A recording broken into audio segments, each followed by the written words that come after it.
Singapore एक छोटा मुल्क लेकिन हाउसिंग में दुनिया का रोल मॉडल। पाकिस्तान जो कि 75 साल बाद भी हाउसिंग बहरान का शिकार, आखिर क्यों? 1950 की दिहाई में सिंगापुर और पाकिस्तान दोनों को रिहाइश की कमी का सामना था।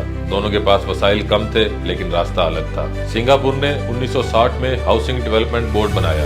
हुकूमत ने जमीन हासिल की, अवामी फ्लैट्स बनाए और 80% शहरियों को मयारी रिहाइश फराहम की। हर फ्लैट में पानी, गैस, ट्रांसपोर्ट जैसी बुनियादी सहूलियात मैसर की।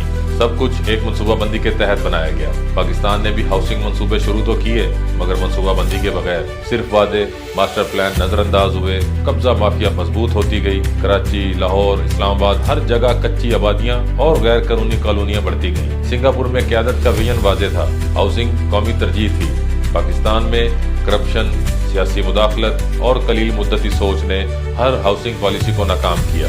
आज सिंगापुर का हर शहरी एक जदीद और महफूज फ्लैट में रहता है। पाकिस्तान में 4 करोड़ लोग आज भी रिहाइश की तलाश में दरबदर हैं। पाकिस्तान के हाउसिंग बहरान का हल सिर्फ बातों से नहीं, मनसूबाबंदी, इस्लाहात और एहतसाब